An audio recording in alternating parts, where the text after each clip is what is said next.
Mi suegro me dijo una vez que la valía de un hombre se mide exclusivamente por el peso de su cartera. Lo soltó así, sin anestesia, en plena cena de Nochebuena y ante toda la parentela. Todos se rieron con esa carcajada ensayada de los que deben dinero o favores, como si fuera la ocurrencia más brillante que hubieran oído en su vida. Yo, por mi parte, me limité a quedarme allí sentado, trinchando el cordero asado, fingiendo que no sentía cómo se me retorcía el cuchillo en el pecho mientras el vapor del asado me empañaba la vista. Durante 8 largos años, permití que creyeran que mi cartera estaba vacía. Durante 8 años, absorbí como una esponja cada insulto velado, cada comentario sarcástico sobre mi oficio y cada mueca de superioridad de una gente que se creía de otra casta por tener chalés en La Moraleja y coches de alta gama que yo nunca podría permitirme. Me repetía a mí mismo que nada de eso importaba. Me convencí de que el amor de Elena era un escudo suficiente, de que ella veía mi valor real aunque su familia fuera incapaz de mirar más allá de un extracto bancario. Me equivocaba en casi todo por aquel entonces. Pero esa noche de Navidad, frente a 40 desconocidos en un restaurante de postín de la zona de Salamanca, mi suegro estaba a punto de descubrir lo caro que le saldría haberme subestimado tanto tiempo. Me llamo Adrián Torres. Tengo 34 años y, durante la última década, me he ganado la vida como artesano de restauración de muebles antiguos. En mi taller, recupero piezas dañadas y las vuelvo a unir. Cómodas de caoba con los cajones agrietados, mecedoras de rejilla que pertenecieron a la bisabuela de alguien, mesas de comedor de roble que han sido el mudo testigo de 50 años de cenas familiares. La gente me confía sus recuerdos más tangibles y yo les devuelvo la vida con mis manos. Es un trabajo honrado, un oficio que requiere paciencia y respeto por el pasado. Pero para los Valenzuela, yo no era más que un chapuzas con serrín en el pelo. Mi esposa, Elena, y yo nos conocimos hace 9 años en una feria local. Ella era diferente entonces, su risa era fácil y despreocupada. No le importaba que yo condujera una furgoneta vieja que olía a barniz ni que mi ropa fuera comprada en mercados de segunda mano. Decía que adoraba mis manos, que le fascinaba verme trabajar la madera y que amaba mi capacidad para crear belleza a partir de algo que el resto del mundo consideraba basura. Nos casamos 2 años después en una ceremonia civil muy sencilla, casi clandestina, en el juzgado. Sus padres apenas hicieron acto de presencia, como si asistir fuera un trámite molesto.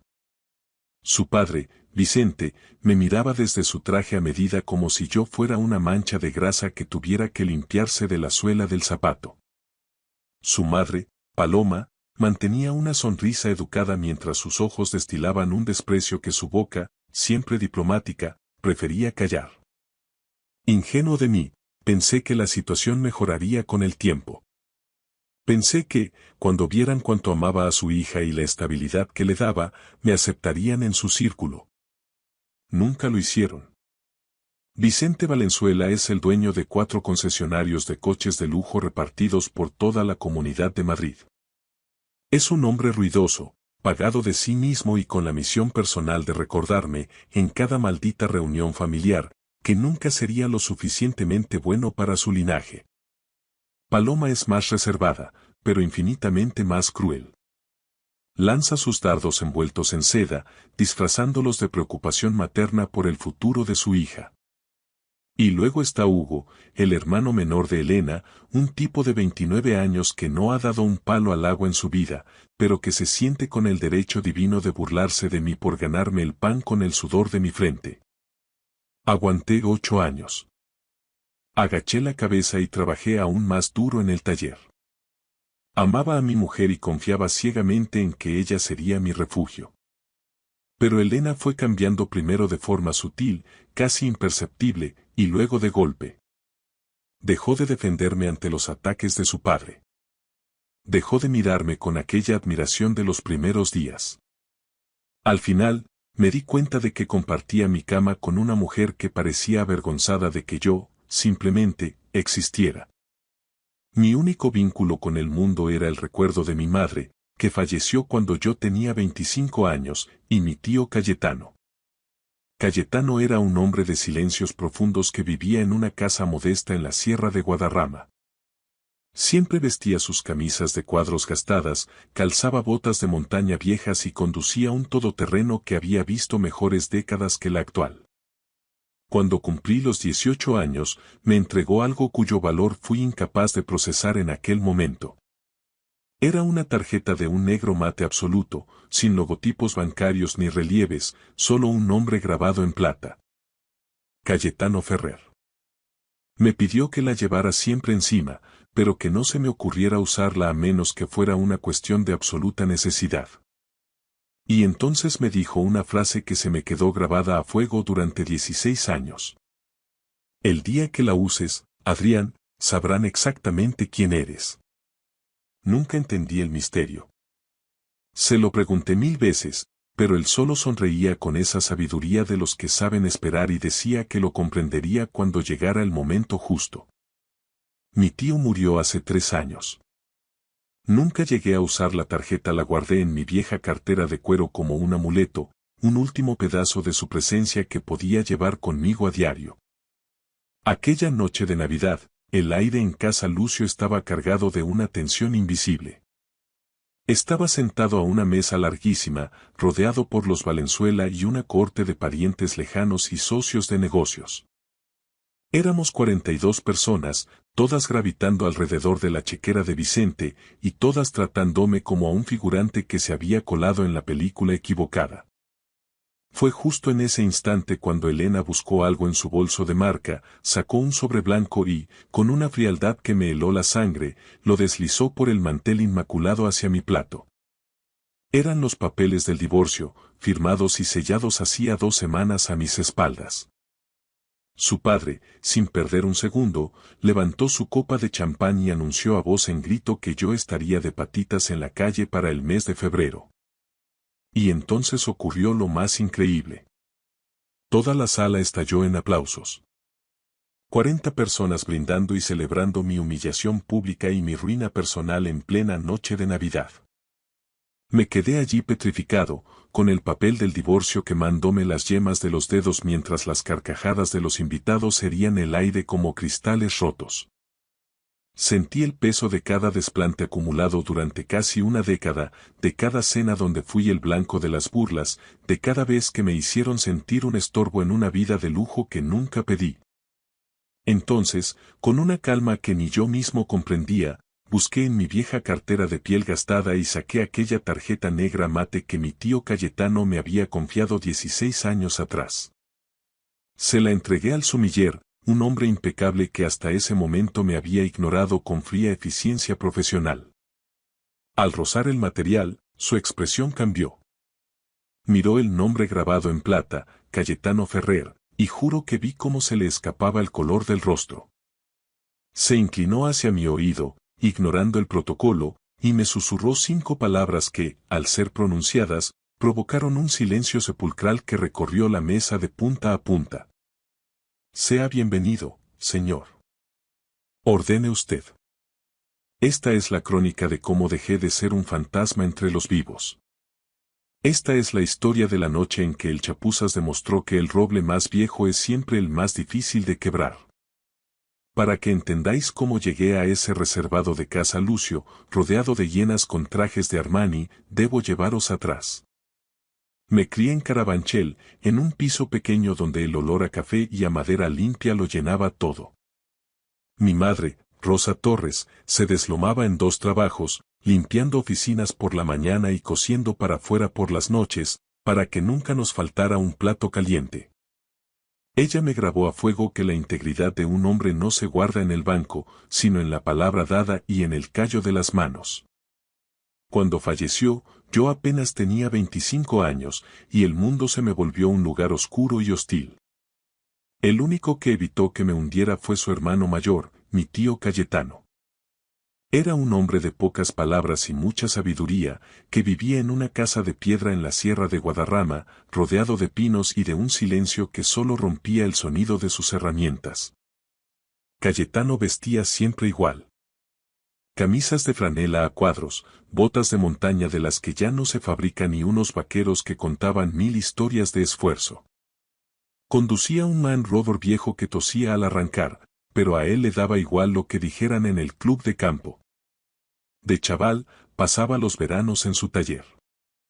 Él me enseñó a escuchar a la madera, a lijar hasta que la superficie fuera suave como la seda y a ver la joya escondida en un mueble abandonado en un desguace.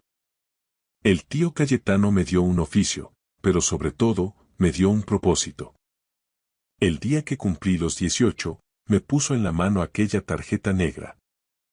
Pesaba más de lo normal, era fría, sólida, casi metálica. Sin chip, sin numeración, solo el nombre. Cayetano Ferrer. Llévala siempre contigo, Adrián, me dijo con sus ojos de búho sabio. No la uses a menos que te veas contra las cuerdas. Pero el día que la saques, muchacho, sabrán exactamente quién eres. Durante 17 años fue solo un recuerdo, un pedazo de él que sobrevivió a su entierro hace 3 años. Y luego estaba Elena.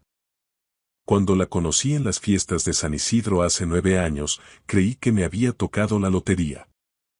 Era deslumbrante, sí, pero lo que me cautivó fue su risa, una que hacía que el ruido de la ciudad se apagara. Pasamos horas hablando junto a los puestos de entresijos y gallinejas, y ella me juraba que nunca había conocido a alguien tan real. Decía que mis manos, manchadas de barniz y esfuerzo, tenían más verdad que todos los cachorros de la yatzad madrileña con los que sus padres intentaban emparejarla. Nos casamos por lo civil, en una ceremonia rápida en los juzgados de la calle Pradillo. Sus padres, Vicente y Paloma, aparecieron tarde y se fueron temprano, como quien cumple con una visita al dentista. Vicente Valenzuela, el patriarca, me marcó desde el primer minuto. ¿Restaurador? O sea, que eres un chapuzas que arregla sillas cojas, soltó con un desprecio que habría congelado el Mediterráneo. Paloma, por su parte, practicaba una crueldad más refinada, una caridad aristocrática que dolía más que un bofetón. Hugo, el cuñado, era el peor. Un niní de manual que se creía un tiburón de las finanzas porque su padre le había puesto un despacho y un coche de 100.000 euros. Con los años, el goteo constante de veneno hizo mella. Elena, mi Elena, empezó a cambiar. Los apretones de manos bajo el mantel desaparecieron.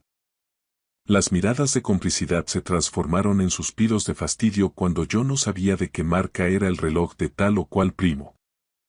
Empezó a mirarme con los ojos de su padre. Como a un proyecto fallido, como a un error de juventud que ya no resultaba pintoresco. La noche antes de Nochebuena, la oí por el pasillo hablando con Paloma. Lo sé, mamá. Tenías razón desde el principio. No se puede sacar el brillo a lo que es madera corriente. Esas palabras me hundieron más que cualquier insulto de Vicente. Así llegamos a Casa Lucio, un templo de la opulencia en plena Milla de Oro de Madrid. El sitio es de esos donde el aire huele a perfume caro y el suelo de mármol brilla tanto que te da vergüenza pisarlo. Vicente presidía la mesa de 42 invitados con la arrogancia de un César, luciendo un traje a medida que costaba lo que mi taller en 6 meses. Elena estaba a su lado, vestida de rojo pasión, con unos pendientes que gritaban dinero viejo. La cena fue un desfile de vanidades. Que si el viaje a Courchevel, que si la nueva inversión en cripto, que si el último Porsche de Hugo. Yo era la piedra en el zapato de la familia, el invitado de piedra al que Vicente decidió humillar públicamente tras el segundo plato. Adrián, hombre, tronó Vicente para que lo oyeran hasta en la cocina. ¿Cómo va la carpintería? ¿Has barnizado algo importante o sigues viviendo de las propinas de las abuelas? Las risas estallaron como una descarga de artillería. Hugo se sumó al festín. Déjalo, papá. Está constantemente tieso. Es su estado natural. Elena ni siquiera parpadeó. Con una frialdad que me desgarró el alma, sacó un sobre de su bolso de marca y lo deslizó sobre el mantel inmaculado. Ábrelo, dijo, sin un ápice de emoción en la voz. Eran los papeles del divorcio. Firmados, sellados y listos para ejecutar. ¿En Navidad, Elena? ¿Delante de todos? Pregunté con un hilo de voz. Mi padre tenía razón, Adrián. Eres un hombre pequeño. Nunca vas a hacer nada más que serrín y sueños rotos. Y fue en ese preciso instante cuando el dolor se transformó en algo gélido y puro. Fue entonces cuando recordé la tarjeta negra y el legado de mi tío Cayetano. Si querían ver quién era yo realmente, estaban a punto de recibir la lección de sus vidas. Las palabras de mi suegro me golpearon con la fuerza de un puñetazo seco en el esternón. Me quedé sin aire, con los pulmones bloqueados por una mezcla de incredulidad y una náusea creciente. Vicente, ajeno a mi asfixia, dio un palmetazo violento sobre la mesa, haciendo vibrar la cristalería fina, y sonrió con la satisfacción obscena de un general que acaba de aniquilar al enemigo. Por fin mi hija ha entrado en razón, sentenció, levantando su copa de Ribera del Duero con un gesto triunfal. Adrián, te doy de margen hasta febrero para que recojas tus bártulos y desalojes el chalet. Después de eso, te quiero en la calle, que es donde siempre debiste estar. Sin techo para febrero. Tiene hasta ritmo, ¿verdad? Se puso en pie y se dirigió a los comensales con una teatralidad repugnante. Señoras y señores. Un brindis por la libertad de Elena. Por el fin de este lastre. Las copas de cristal de Bohemia se alzaron al unísono por toda la mesa. 42 personas, entre parientes y parásitos, vitorearon y aplaudieron con entusiasmo. El estruendo llenó el reservado de Casa Lucio, rebotando en las paredes enteladas y ahogando cualquier rastro de decencia. Me quedé allí, congelado como una estatua de sal, viendo cómo mi matrimonio de casi una década se disolvía entre vítores y risas de desconocidos. Mi mujer evitaba mi mirada, concentrada en su copa. Mi suegro se carcajeaba con la boca llena de soberbia. Y en ese preciso instante, algo en mi interior, algo que había estado doblado y humillado durante 8 años, se rompió para siempre, dejando paso a una claridad gélida. Recordé cada desprecio que me había tragado para no causar una escena. Cada vez que me obligué a sonreír mientras me llamaban el reparador. Cada noche de soledad en el taller preguntándome qué me faltaba para ser digno de ellos. Y entonces, la voz de mi tío Cayetano resonó en mi memoria. Cuando la uses, sabrán exactamente quién eres. Por primera vez en mi vida adulta, decidí que ya no sería más el hombre invisible. El estrépito de los aplausos fue remitiendo, pero el pitido agudo en mis oídos persistía. Recorrí con la mirada los rostros de aquellos que me rodeaban. Para ellos yo ya era un cadáver social, un error administrativo que Elena acababa de subsanar. Ya estaban pasando a lo siguiente, rellenando sus copas de champán y retomando chismes sobre sus próximas vacaciones en Baqueira Beret. Elena le susurraba algo al oído a su madre, probablemente planeando qué reformas haría en su antigua habitación del chalet de los padres. Hugo se partía de risa con un primo mirando algo en el iPhone. Vicente, el gran anfitrión, aceptaba palmadas en la espalda como si hubiera cerrado la venta de un siglo. Doblé los papeles del divorcio con una parsimonia casi ritual y me los guardé en el bolsillo interior de la americana. Mis manos, para mi sorpresa, estaban firmes, duras como el roble que solía trabajar. El temblor había desaparecido, sustituido por una serenidad absoluta, una calma de alta mar antes de la tormenta. No sentía rabia, ni siquiera tristeza. Solo una gélida determinación. Había terminado. Un camarero joven, de modales impecables y mirada neutral, se acercó a nuestra zona para retirar el servicio. Levanté ligeramente la mano para detenerlo. Perdone, un momento, dije con voz clara. El joven se volvió hacia mí, manteniendo la distancia de seguridad profesional. Dígame, caballero. ¿Desea algo más? Quisiera pedir la cuenta, respondí con naturalidad. De toda la mesa. Me hago cargo de la cena completa, de todas las facturas y de las botellas que se han descorchado. El camarero parpadeó, perdiendo por un segundo su máscara de eficiencia. Señor. Perdone, pero es un grupo de 42 comensales. La cuenta es extremadamente sustanciosa. Estamos hablando de varios miles de euros, sin contar el servicio de sumillería. Asentí, sin mover un músculo. Lo he entendido perfectamente. Tráigame la cuenta. La voz de Vicente restalló sobre el murmullo general, cortando la conversación como un hacha. ¿Pero qué tontería es esta, Adrián? ¿Qué pretendes ahora? No le dediqué ni un segundo de mi atención.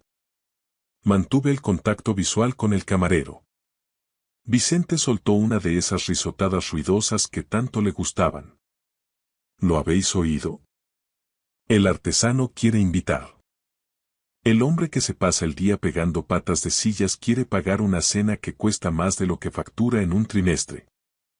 Es de locos. La mesa volvió a ondularse con risas burlonas. Hugo, entre sorbos de whisky, añadió su dardo. Igual quiere quedarse a fregar los platos por la noche para pagar la deuda. Un plato por cada insulto, Adrián.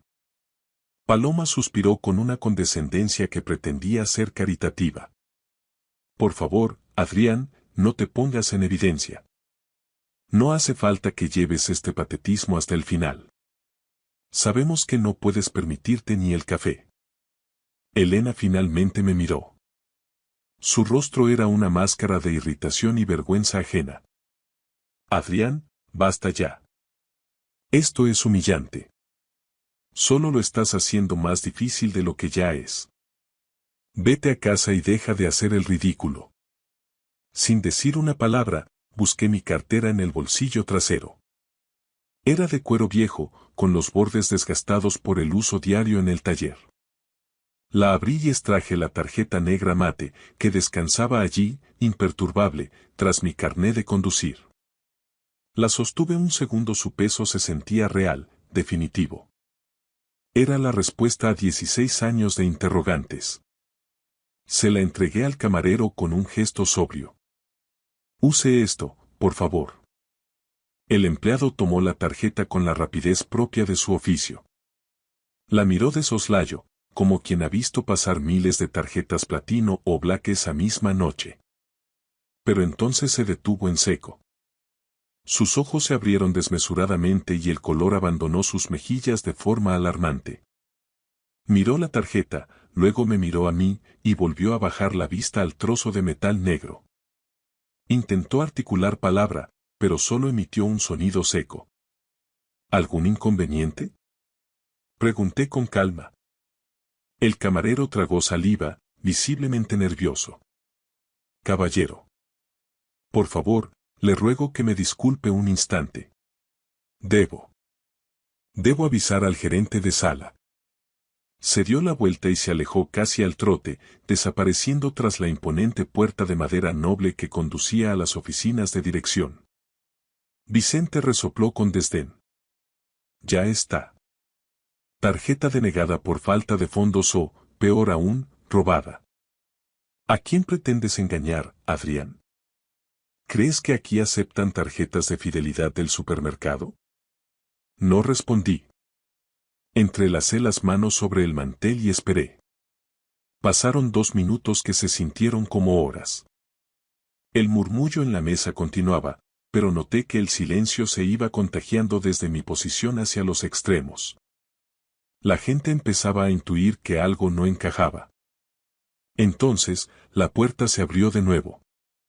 El camarero regresó, pero esta vez caminaba con una urgencia reverencial. Tras él, apareció un hombre de unos 60 años, con un traje gris marengo de corte impecable. Su porte destilaba autoridad, era el Sr. Durán, el director general del establecimiento. Caminó con paso firme directamente hacia donde yo estaba sentado, ignorando a Vicente y al resto de los invitados. Se detuvo frente a mí y, ante el asombro de todos, se inclinó en una venia respetuosa. Señor Torres. Me puse en pie para recibirle. Dígame, Sr. Durán. La voz del director era formal, pero cargada de una deferencia que nadie en esa mesa me había mostrado jamás. Caballero, le ruego que acepte mis más sinceras disculpas. No teníamos la menor constancia de que nos honraría con su presencia esta noche. De haberlo sabido, habríamos dispuesto un protocolo de recepción a la altura de su rango y habríamos despejado el salón principal para su total comodidad. Vicente se inclinó hacia adelante, con la vena del cuello hinchándosele por la indignación. ¿Pero qué broma es esta? ¿Sabe con quién está hablando, hombre? Este tipo es un simple carpintero. El Sr. Durán ni siquiera se dignó a mirarlo. Su atención estaba blindada sobre mi persona. Señor Torres, nos hemos comunicado de inmediato con el Consejo de Administración y con el Gabinete Jurídico de la Herencia. Todo ha sido verificado. Las instrucciones del señor Cayetano Ferrer fueron tajantes. En el momento en que esta tarjeta fuera presentada, debíamos activar el protocolo de sucesión de forma inmediata. Sentía el pulso acelerado, pero mantuve el tipo. ¿Y qué significa exactamente eso aquí y ahora? Pregunté. El Sr. Durán bajó un poco la voz, pero en el silencio absoluto que se había apoderado del reservado, sus palabras resonaron como campanadas de catedral. Significa, señor, que su tío no solo era el fundador de esta firma, sino el propietario único de la sociedad matriz. Tras su traspaso hace 3 años, la titularidad completa de la cadena, incluyendo este inmueble y todo lo que contiene, pasó legalmente a su nombre. Hizo una pausa y me miró con una solemnidad absoluta. Señor Torres, para que quede claro ante los presentes. Usted es el dueño absoluto de este restaurante y de todos los activos del Grupo Ferrer. El silencio que sobrevino a las palabras del Sr.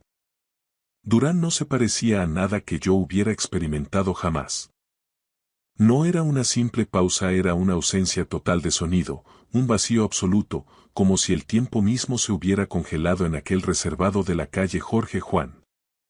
Vi cómo la onda de choque se propagaba por la mesa, deformando las facciones de los invitados. La copa de champán de Vicente quedó suspendida a escasos centímetros de sus labios, mientras su mandíbula caía, desencajada, en una máscara de incredulidad absoluta. Paloma, siempre tan compuesta, perdió su barniz de aristocracia, sus ojos saltaban espasmódicos entre el director del restaurante y mi rostro, esperando que alguien gritara que todo era una broma de mal gusto. A Hugo se le resbaló el iPhone de las manos, impactando contra el mármol con un eco seco que nadie se atrevió a comentar. Y luego estaba Elena. Mi mujer. La mujer que, 10 minutos antes, me había deslizado los papeles del divorcio con el desprecio que se le dedica a un objeto inservible. Me miraba como si fuera un aparecido, como si nunca me hubiera visto en los 9 años que llevábamos juntos. El Sr. Durán continuó con su letanía legal, ajeno al terremoto que sus palabras estaban provocando en la jerarquía de los Valenzuela. Señor Torres, su tío, don Cayetano Ferrer, fundó Sociedad de Hostelería de Madrid hace más de 40 años. Partiendo de una modesta casa de comidas en la sierra, levantó uno de los imperios gastronómicos más sólidos del país. Casa Lucio es nuestro buque insignia, pero el holding incluye 37 establecimientos de primer nivel y una participación mayoritaria en una cadena de hoteles boutique. Don Cayetano se retiró de la escena pública hace décadas, prefería el anonimato de su taller y sus montañas, pero mantuvo el control total de las acciones hasta su último aliento. Me costó encontrar el aire para articular una respuesta. Él nunca mencionó nada de esto. Ni una palabra. El Sr. Durán asintió con una mezcla de respeto y melancolía. Fue una decisión premeditada, señor. Dejó instrucciones notariales clarísimas. Quería que usted forjara su propio carácter, lejos de la sombra paralizante del dinero, hasta que estuviera listo. La tarjeta negra era el disparador. Dijo que el día que usted se viera obligado a usarla, significaría que el mundo le había puesto a prueba y que usted estaba preparado para reclamar su lugar. Vicente golpeó la mesa con la palma de la mano, haciendo saltar los cubiertos de plata. Su rostro había pasado del rojo púrpura a un blanco ceniza. Esto es un montaje. Una farsa ridícula. Bramó con la voz quebrada. Adrián es un muerto de hambre. Se pasa el día lijando madera en un taller de mala muerte. Es imposible que este tipo sea dueño de nada que no sea serrín. El Sr. Durán se volvió hacia él con una cortesía tan afilada como un bisturí. Caballero, le aseguro que nuestro gabinete jurídico ha validado la identidad de don Adrián y sus derechos sucesorios. Cada escritura, cada activo y cada cuenta han sido verificados. Don Adrián Torres es el propietario único de la sociedad matriz del Grupo Ferrer. Hizo una pausa deliberada para que el peso de sus siguientes palabras aplastara cualquier réplica. Su patrimonio neto actual, tras la última auditoría de este trimestre, supera con creces los 75 millones de euros. La cifra cayó sobre el mantel blanco como una losa de granito. 75 millones. Vi cómo la fisonomía de la sala se transformaba en tiempo real. Los parientes que me habían ignorado al entrar ahora me observaban con una fijeza depredadora. Los primos que se habían reído de los chistes de Hugo sobre mi oficio palidecieron, hundiendo la barbilla en el pecho. Los tíos que llevaban 8 años murmurando sobre mi falta de ambición se quedaron mudos, petrificados por la revelación. Paloma se llevó una mano enjollada al esternón, buscando aire, mientras Hugo apuraba su whisky de un trago, incapaz de procesar que el hombre al que llamaba el reparador acababa de convertirse en alguien infinitamente más poderoso que su propio padre. La voz de Elena rompió el vacío, quebradiza y casi inaudible. Adrián. ¿Por qué no me dijiste la verdad? Todos estos años viviendo como. ¿Por qué te callaste? La miré. La miré de verdad, despojándola de todos los recuerdos felices que alguna vez guardé. Vi a la mujer que me había entregado el divorcio en Nochebuena sin que le temblara el pulso. Vi a la mujer que permitió que su familia me pisoteara durante casi una década mientras ella miraba hacia otro lado. Yo tampoco lo sabía, Elena, respondí con una voz que no reconocí como mía por su frialdad. Pero mírame a los ojos y dime. ¿Habría cambiado algo? Me has dado esos papeles porque creías que no tenía nada que ofrecerte. Tu familia me ha tratado como el barro de sus zapatos durante 8 años. Ninguno de vosotros se molestó nunca en ver al hombre. Solo veíais el saldo de mi cuenta. Intentó balbucear una respuesta, pero las palabras se le murieron en la garganta. Me puse en pie, ajustándome la americana.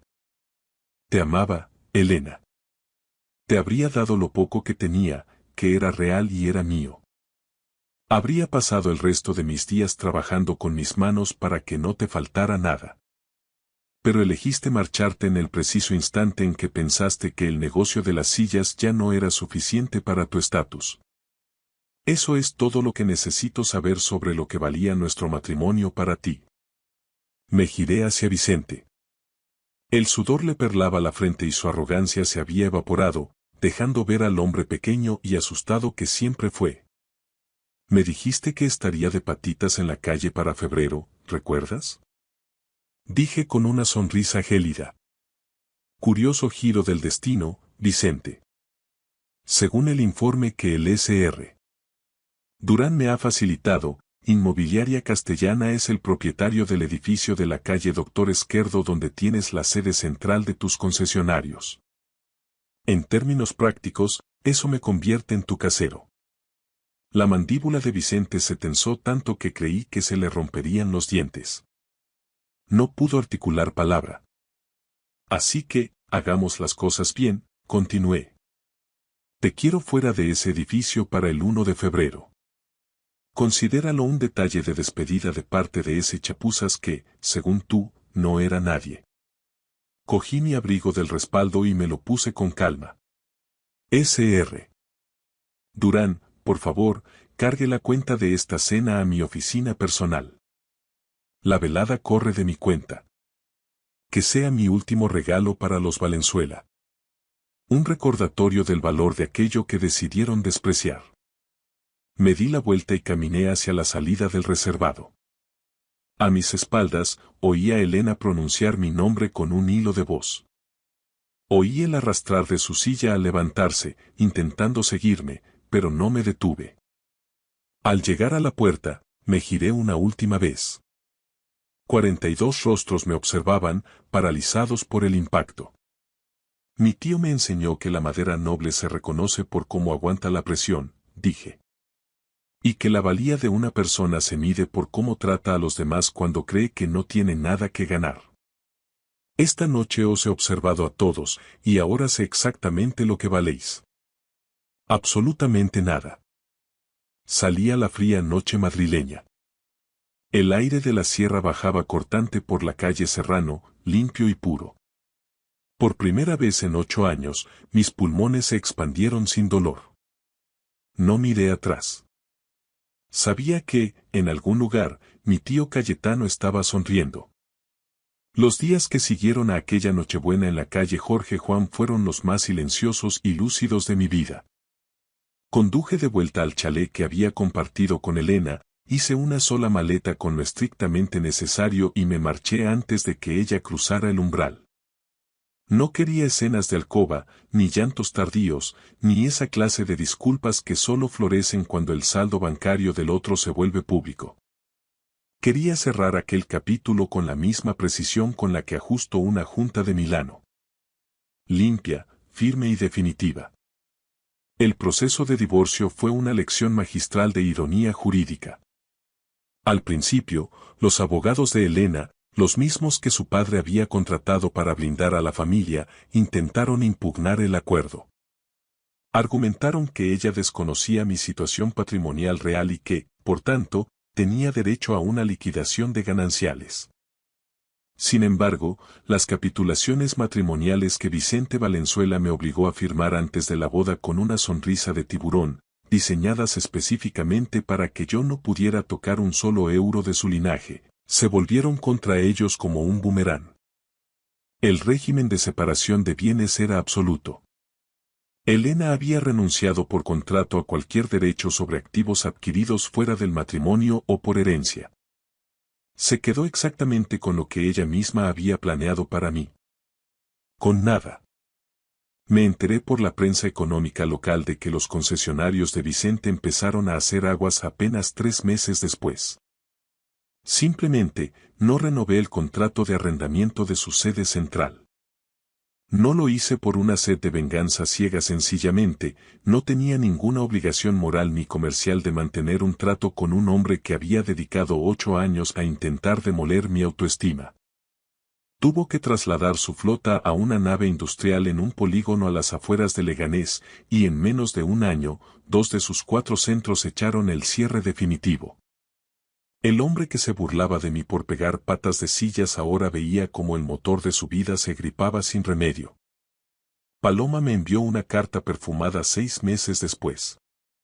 3 páginas de una caligrafía exquisita llenas de justificaciones, diciendo que ella siempre había intuido mi gran potencial y proponiendo un café en el Hotel Riz para limar asperezas. Decía que el comportamiento de Vicente no la representaba. Leí la carta mientras desayunaba en el taller, la doblé con cuidado y la eché a la chimenea donde quemo los restos de serrín. Hay puentes que es mejor dejar que se conviertan en ceniza. Hugo también intentó su jugada. Me contactó por Instagram, de repente muy cercano, muy colega. Decía que tenía una idea de negocio revolucionaria sobre movilidad eléctrica y que pensaba que yo era el socio ideal para financiar el proyecto. Bloqueé su perfil sin responder. Llevaba 8 años viendo cómo vivía del aire y del esfuerzo ajeno. No iba a ser yo quien pusiera la red para sus saltos al vacío. Elena me llamó solo una vez. Fue un martes de lluvia, casi a medianoche. Su voz ya no era la de la mujer de hielo que deslizó el sobre en el restaurante, sonaba rota, pequeña, vulnerable. Me confesó que había cometido un error imperdonable, que se había dejado cegar por el ruido de su familia y que ahora se daba cuenta de que yo era lo único real que había tenido en su vida. Me preguntó si quedaba algún rescoldo, alguna posibilidad de volver a empezar, lejos de todo el dinero y las expectativas. La escuché en silencio hasta que terminó. Luego, le dije la verdad con la calma de quien ya no espera nada. Lo tenías todo, Elena. Tenías a un hombre que te amaba de forma incondicional, alguien que habría dado la vida por ti cuando no tenías nada que ofrecerme a cambio.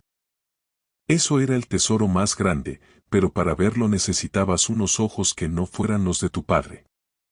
No puedo olvidar la mirada que me dedicaste en aquella cena cuando pensabas que yo era invisible. Esa mirada es quien eres tú ahora. Colgué el teléfono y borré su número para siempre. Asumí la dirección de Sociedad de Hostelería de Madrid, pero no desde un ático de cristal en la Castellana. Me dediqué a recorrer cada cocina, cada recepción y cada muelle de carga. Me aprendí los nombres de los camareros, de las gobernantas de los hoteles y de los pinches de cocina. Empecé a gestionar la empresa con la misma filosofía que mi taller. Cuidando los detalles, valorando la estructura y, sobre todo, respetando la materia prima humana. Me convertí en el líder del que mi tío Cayetano se habría sentido orgulloso. Aún así, sigo restaurando muebles los fines de semana. Conservé mi viejo taller de la sierra, el olor a barniz y el tacto de la madera virgen me mantienen con los pies en la tierra. Me recuerdan quién era yo cuando nadie miraba y quién quiero seguir siendo ahora que todos me observan. Hace un mes, mientras restauraba un viejo escritorio de roble que perteneció a mi tío, encontré un compartimento secreto en el doble fondo de un cajón. Dentro había un sobre amarillento con una carta escrita a mano por él, años antes de su partida. Adrián, si estás leyendo esto, es que finalmente has tenido que mostrar tus cartas. Nunca te hablé de la herencia porque quería que te forjaras como un hombre de verdad, sin el veneno de la riqueza fácil. Cualquiera puede ser un caballero cuando tiene los bolsillos llenos. La verdadera prueba de fuego es cómo tratas al prójimo cuando el mundo cree que no eres nadie. Tú has pasado esa prueba cada día en tu taller, con tu humildad y tu integridad inquebrantable. Por eso te lo confié todo a ti. No porque lo necesitaras, sino porque te lo habías ganado. Úsalo con sabiduría. Sigue siendo ese hombre que no necesita etiquetas para saber lo que vale. Y recuerda. La gente que te quiere cuando no tienes nada es la única que merece estar a tu lado cuando lo tienes todo. Te quiero, hijo. Tu tío, Cayetano. Me quedé allí sentado, dejando que sus palabras se asentaran en mi alma. Pasé 8 años permitiendo que gente mediocre me convenciera de que mi valor dependía de mi cuenta corriente. Me lo creí porque pensaba que la dignidad se medía en metros cuadrados y marcas de relojes.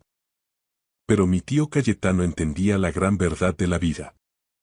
La valía reside en el carácter, en dar la cara y en tratar a los demás con respeto incluso cuando no hay testigos. Aquella Nochebuena en Madrid no cambió mi vida por hacerme millonario. La cambió porque me hizo libre. Me hizo comprender que aquellos que se burlaban de mí eran los verdaderamente pobres. Tenían oro, pero no tenían honor, tenían estatus, pero no tenían amor. Si estás ahí fuera sintiéndote pequeño, sintiendo que el mundo te ignora porque no brillas con luz prestada, escúchame bien. Tu valor no lo define quien te subestima. Mantente firme. Sigue trabajando con la verdad por delante. Tu momento llegará, y cuando lo haga, asegúrate de seguir siendo la persona que se merecía ganar. Gracias por escuchar la historia hasta el final. Dale like y deja un comentario. Suscríbete al canal y activa la campana para no perderte la próxima historia. Les deseo todo lo mejor. Pasé 3 meses exactos encerrado en mi taller, robándole horas al sueño y dejándome la vista bajo el flexo, tallando a mano un juego de ajedrez de madera de olivo y nogal. Era mi ofrenda para el 60 cumpleaños de mi padre. Al alba del día siguiente de la fiesta, lo encontré en el contenedor de basura de la esquina, todavía envuelto en aquel papel de estraza que elegí con tanto tiento. En la muñeca de mi padre, mientras tanto, brillaba un reloj de gama alta, un acero impecable que le había regalado mi hermano Raúl. No dije ni una palabra. No hubo reproches, ni portazos, ni ese drama que tanto gusta en las películas. Simplemente, no volví a aparecer por allí. Me llamo Antonio Ruiz, tengo 32 años y necesito contaros el momento exacto en el que mi brújula interna dejó de buscar el norte en el pecho de mi padre. No fue por falta de amores que comprendí, con una claridad hiriente, que estaba intentando llenar un pozo sin fondo con agua bendita. Mi epifanía no llegó con una de esas discusiones a gritos que rompen la vajilla en Nochebuena, sino con el ruido sordo de una caja de madera golpeando el fondo de un contenedor de plástico. Pero me estoy adelantando. Para entender el peso de ese ajedrez, hay que entender de dónde venimos. Crecí en un pueblo pequeño a las afueras de Jaén, una tierra de olivares infinitos donde el sol de justicia parece endurecer no solo la tierra, sino también el carácter de los hombres. Mi padre, Gerardo, era el prototipo de andaluz de la vieja escuela. Un hombre de pocas palabras y manos callosas que creía firmemente que el respeto y el cariño son galones que se ganan con el sudor, no derechos de nacimiento. Tenía una pequeña empresa de reforma, se había pasado la vida levantando tabiques y doblando el lomo, y esperaba que sus hijos estuvieran hechos de la misma mezcla de cemento y testosterona. Mi hermano mayor, Raúl, me sacaba 3 años y era, a ojos de mi padre, el primogénito perfecto. Alto, atlético, de risa atronadora y esa seguridad de quien se sabe dueño de la calle antes de pisarla. Era el tipo que entra en un bar de pueblo y ya tiene el café pagado por 3 personas distintas. Mi madre, Elena, era la dulzura personificada, siempre con el olor a suavizante y sofrito pegado a la bata, pero tenía esa manía tan nuestra de querer tapar el sol con un dedo. Era la alfombra bajo la cual se barrían todas las miserias y silencios de la familia para que el suelo pareciera siempre brillante. Y luego estaba yo. El raro. El que prefería el silencio de la biblioteca a la algarabía del campo de fútbol. Me gustaba construir, sí, pero mi lenguaje no eran los sacos de arena ni las hormigoneras. Lo mío era la talla. Todo empezó a los 12 años, gracias a mi abuelo materno, Silvestre. Él era un hombre tierno, de los que ya no quedan, que siempre olía a madera de cedro y a ese tabaco de pipa que te envuelve como un abrazo. Silvestre me enseñó que un trozo de madera no es un objeto muerto, sino un escondite. Mi trabajo consistía simplemente en quitar lo que sobraba para encontrar la figura que vivía dentro. Me enamoré de aquel oficio silencioso. A los 16, mientras otros chavales de Jaén salían a beber litronas en el ferial, yo ya fabricaba joyeros con incrustaciones y figuras que dejaban a los vecinos con la boca abierta. Pero en mi casa, aquello carecía de importancia. Era lo que hace el niño para no molestar. Recuerdo que cuando Raúl volvía con un trofeo de fútbol de segunda regional, mi padre le buscaba el sitio de más honor sobre la chimenea, justo al lado de las fotos de la boda.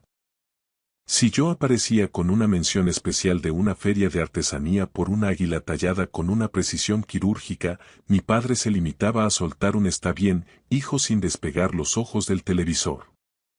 No es que fuera un hombre cruel, es que trataba mi talento como un capricho infantil, algo similar a coleccionar cromos o jugar con soldaditos de plástico. Un pasatiempo que, según él, se me pasaría cuando me hiciera un hombre de verdad. Mientras tanto, la vida de Raúl se planificaba como si fuera un destino manifiesto. Entró en el negocio familiar en cuanto terminó el instituto.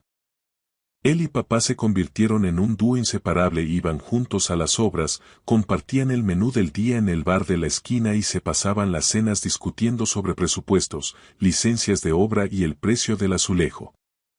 Yo, sentado a la misma mesa, me limitaba a terminar mi plato de patatas a lo pobre en un silencio sepulcral. A veces mi madre intentaba sacarme a flote. Gerardo, que Antonio ha sacado un sobresaliente en lengua. Mi padre asentía con la cabeza gacha, masticando el pan. Bien. Eso era todo. A los 18, en cuanto pude, me busqué la vida. Alquilé un estudio minúsculo que apenas tenía ventilación, trabajaba 10 horas en una ferretería industrial y dedicaba mis noches a tallar hasta que los dedos me sangraban. Empecé a vender mis piezas por internet y en mercadillos de la zona. No me hice rico, pero cada euro que entraba en mi bolsillo era puramente mío, libre de la sombra de mi padre. Fue entonces cuando descubrí el ajedrez. Me fascinó su lógica, su estrategia, esa forma en la que cada movimiento tiene una consecuencia inevitable. Aprendí de forma autodidacta, estudiando aperturas y perdiendo 1000 partidas online hasta que el juego se volvió algo meditativo para mí. Y, como era de esperar, mis dos mundos colisionaron. Empecé a tallar piezas de ajedrez. Mis primeros intentos eran toscos, lo reconozco, los caballos parecían más galgos que otra cosa y las torres estaban algo ladeadas, pero no dejé de pulir la técnica. Para cuando cumplí los 25, mis juegos ya se vendían por 500 euros a coleccionistas. Tenía mi propia clientela, gente que apreciaba el detalle, la veta de la madera y las horas de lijado manual. Todos apreciaban mi trabajo, menos la persona para la que más lo hacía. Seguía yendo a las cenas familiares, llevaba fotos de mis mejores encargos, le hablaba de mis seguidores en redes sociales. Mi padre me dedicaba esa sonrisa de compromiso, la misma que le das a un desconocido que te cuenta un chiste malo, y acto seguido se giraba. Raúl, ¿cómo va aquella reforma que tenemos en los Martínez? ¿Han traído ya la solería? Yo era el bloque de anuncios, Raúl era el programa de máxima audiencia. Mi padre nunca se molestó en aprender mi idioma, y yo, tosudo como una mula, seguía intentando traducirme para él. En cada fecha señalada, le regalaba algo hecho por mí. Un perchero, una caja de puros, un marco de fotos. Él daba las gracias con la boca pequeña, lo dejaba en cualquier rincón y nunca más volvía a verlo. Una vez encontré un perchero que me llevó semanas terminar arrumbado en el garaje, sirviendo de soporte para unos botes de pintura reseca. Aquello dolía, pero yo me aplicaba mi propio bálsamo. El próximo será el bueno. El próximo será tan increíble que no podrá ignorarme. Y así llegamos a sus 60 cumpleaños. Quise crear mi obra maestra. Diseñé un ajedrez donde cada pieza era un miembro de la familia, un árbol genealógico tallado en madera. El rey era el abuelo Silvestre, con su porte noble. La reina, mi abuela. Los alfiles tenían los rasgos de mis padres. Los caballos éramos Raúl y yo. Incluso las torres representaban las dos casas familiares. Los peones no eran peones, eran herramientas. Martillos, cinceles, llaves inglesas. Un homenaje al esfuerzo sobre el que Gerardo había construido su vida. Pasé 3 meses sin apenas salir de mi taller. Terminé cada pieza con aceite de linaza, logrando un brillo profundo que resaltaba la veta. El tablero era de nogal y arce, con juntas de precisión que habrían hecho llorar de envidia a cualquier ebanista. Forré la caja con terciopelo azul y puse una placa de latón grabada. Para papá. 60 años construyendo cosas que duran. Con amor, Antonio. Lo envolví con papel de estraza y cordel, buscando ese aire rústico y honesto que tanto le gustaba a él. Llegué a la fiesta con una esperanza estúpida, de esas que te hacen sentir un nudo en el estómago aunque ya tengas pelos en la cara. Mi madre lo había preparado todo. Guirnaldas, tarta de la mejor pastelería de Jaén y una lista de reproducción con Manolo Escobar y Rafael a todo trapo. Había unos 30 invitados, entre vecinos y colegas de la construcción. Raúl estaba allí, presumiendo de su mujer y sus hijos. Yo, como de costumbre, llegué solo, aguantando el comentario de rigor de mi padre. A ver si sueltas la lija y te buscas una mujer de carne y hueso, que te vas a quedar para vestir santos. Un genio del humor, mi padre. Cuando llegó el momento de los regalos, Raúl dio el primer paso. Le entregó una caja pequeña con un envoltorio impecable. Era un reloj, un festina de acero, robusto y elegante. El rostro de mi padre se iluminó como si le hubieran dado las llaves del cielo. Se lo puso al momento, lo levantó para que lo viera todo el mundo y exclamó: «Esto sí que es un regalo. Mi hijo Raúl sí que sabe lo que me gusta». Luego me tocó a mí. Le entregué mi caja, que pesaba por la densidad de la madera. Mi padre la sopesó, la abrió sin mucha prisa y miró el ajedrez. Cogió el rey, el abuelo silvestre, lo miró por debajo como quien mira el precio de un filete, lo volvió a dejar en su sitio y soltó un escueto. «Vaya, curioso». Acto seguido, cerró la tapa, dejó la caja en una esquina de la mesa de los restos de tarta y preguntó a voz en grito: «¿Quién quiere otra cerveza?». Esa fue la recompensa a 3 meses de alma. Vaya, curioso. Aguanté 1 hora más por respeto a mi madre. Sonreí a los vecinos y vi cómo mi padre le enseñaba el reloj de Raúl hasta al gato. Luego me fui a casa. Me quedé sentado en la furgoneta, frente a mi taller, con el motor apagado. No lloré, me sentía vacío, como un mueble viejo al que le han quitado los cajones. Pero el golpe de gracia no fue la indiferencia de la fiesta. El verdadero final ocurrió a la mañana siguiente, cuando volví a pasar por su casa para recoger una herramienta que me había dejado olvidada. Regresé a la casa de mis padres a la mañana siguiente, no por nostalgia, sino por un descuido doméstico. Me había dejado la chaqueta de trabajo colgada en el respaldo de una silla de la cocina. Eran apenas las 7:30 de la mañana, esa hora en la que el aire de Jaén aún conserva el frío de la sierra. Pensé en entrar un momento, recuperarla y quizás compartir un café rápido con mi madre si ya estaba trajinando por la casa. Algo de entrar y salir, sin ruido. Pero al enfilar la entrada con la furgoneta, lo primero que me golpeó la vista fueron los cubos de basura. Estaban en la acera, ordenados, esperando el camión que pasaba esa misma mañana. Nada fuera de lo común, hasta que un detalle me hizo frenar en seco. Encima del contenedor de reciclaje, ladeada con un desprecio casi geométrico, había una bolsa de papel marrón. Por un costado asomaba una esquina de papel de estraza, ese tono crudo y resistente que yo mismo había elegido para envolver el ajedrez. Me bajé de la furgoneta con las piernas de plomo. Caminé hacia el contenedor y abrí la bolsa. Allí estaba. Mi ajedrez. 3 meses de mi vida, de mis manos y de mi historia, envueltos todavía, con el cordel intacto. Ni siquiera se había molestado en desatar el nudo después de la fiesta. Simplemente lo había cogido de la mesa de los restos de tarta y lo había arrojado allí, entre servilletas sucias y latas de cerveza abolladas. El camión de la basura roncaba ya a un par de manzanas, podía oír la prensa hidráulica triturando los restos de otros vecinos.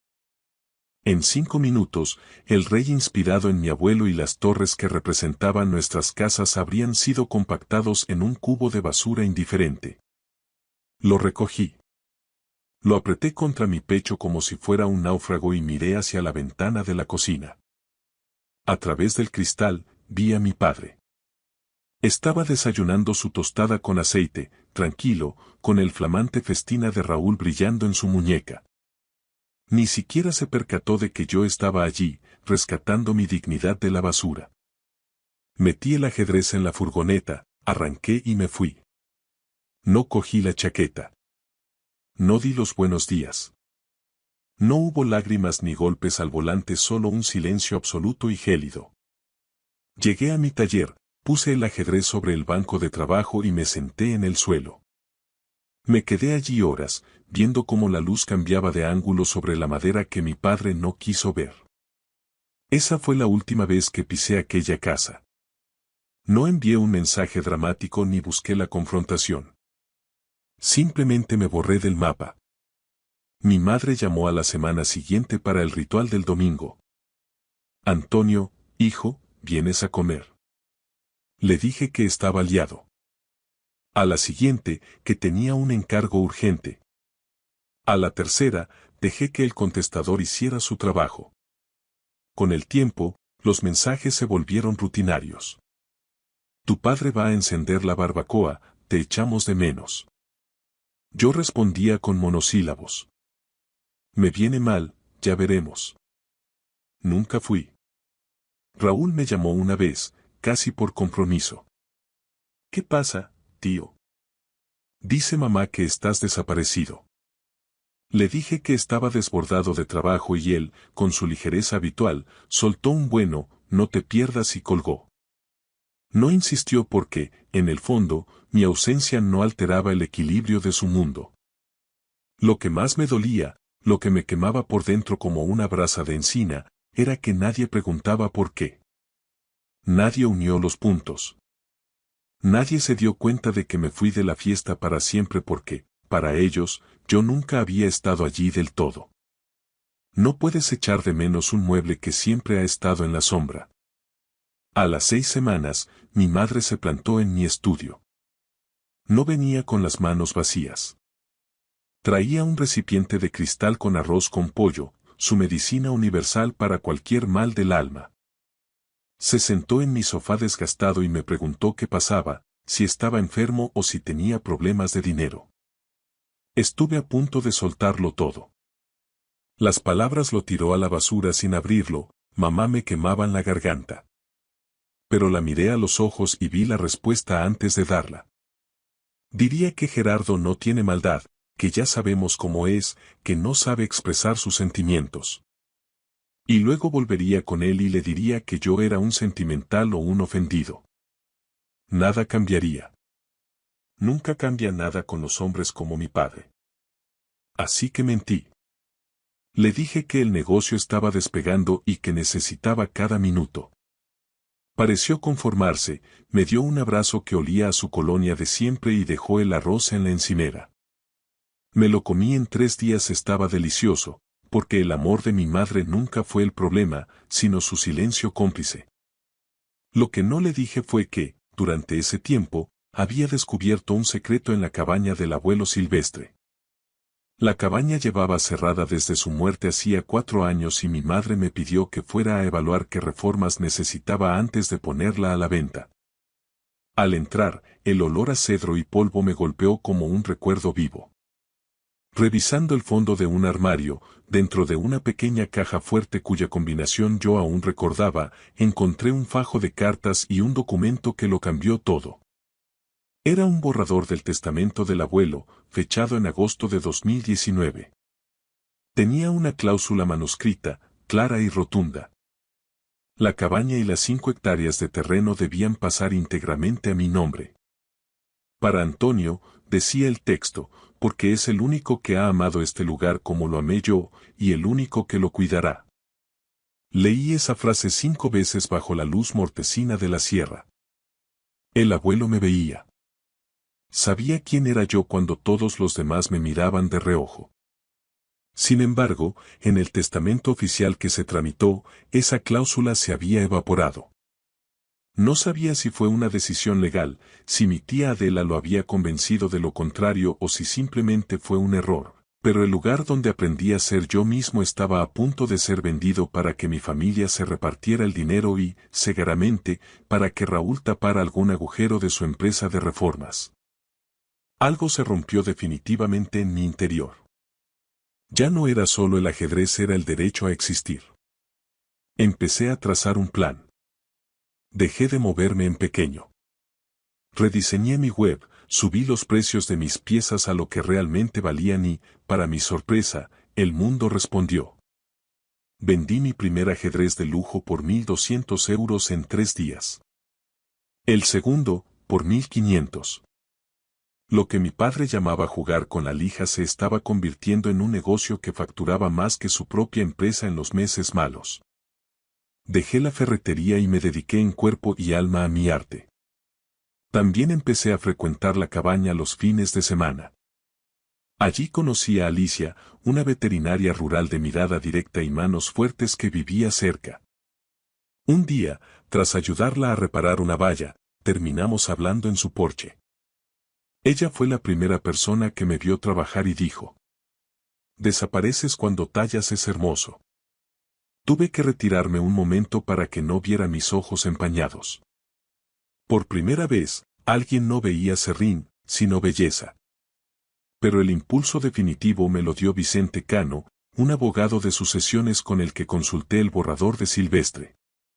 Vicente, tras estudiar el documento y las notas al margen que mencionaban que mi tía Adela estaba conforme con el deseo del abuelo, me dio una esperanza real. Antonio, si podemos demostrar que esta era la voluntad última y firme de tu abuelo, tenemos un caso sólido para impugnar ese reparto. Fui a ver a Manuel el de las maderas, el mejor amigo del abuelo durante décadas. El viejo carpintero, con 82 años y una lucidez de cristal, no se sorprendió. Tu abuelo lo decía siempre. La cabaña es para el niño, que es el único que entiende la madera. Manuel se ofreció a testificar lo que hiciera falta. Esa noche, mientras conducía de vuelta, sentí que por fin me movía con propósito. Tenía el negocio creciendo, a Alicia a mi lado y la justicia de Silvestre de mi parte. Mi familia seguía sin enterarse de nada. Mi padre no me había llamado ni una sola vez en 4 meses, confirmando que mi ausencia era, para él, un alivio o una anécdota. Pero esa es la ventaja de haber sido invisible toda la vida. Que cuando finalmente decides dar un paso al frente y reclamar tu sitio, nadie te ve venir. Y lo que estaba a punto de ocurrir en la notaría de Jaén iba a ser el movimiento de apertura de una partida que mi padre jamás pensó que yo me atrevería a jugar. Habían pasado 5 meses desde aquella fatídica noche de cumpleaños. 5 meses de un silencio denso, de crecimiento personal y de una preparación meticulosa en las sombras.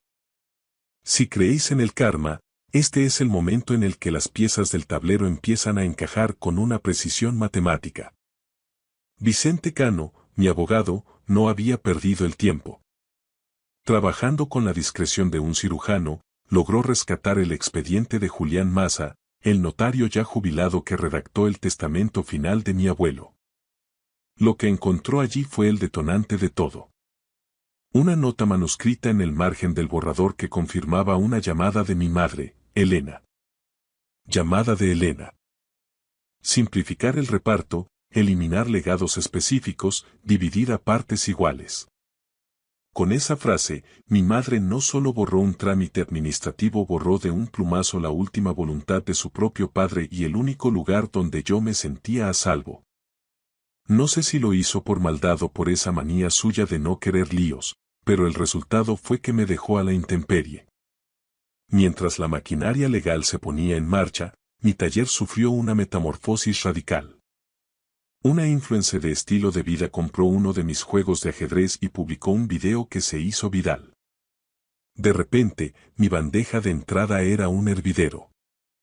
Pasé de vender piezas en mercadillos a tener una lista de espera de 6 meses y recibir encargos de coleccionistas de Marbella e incluso del representante de un actor de Hollywood. Mi pasatiempo de la lija se había convertido en un negocio de lujo que facturaba más que cualquier obra de mi hermano. Alicia fue mi roca durante ese torbellino. No solo me ayudaba con la logística, sino que me recordaba mi valor cada noche. Te mereces cada éxito, Antonio, me decía mientras cenábamos en su porche. No pienso salir con alguien que no sepa ver su propio talento.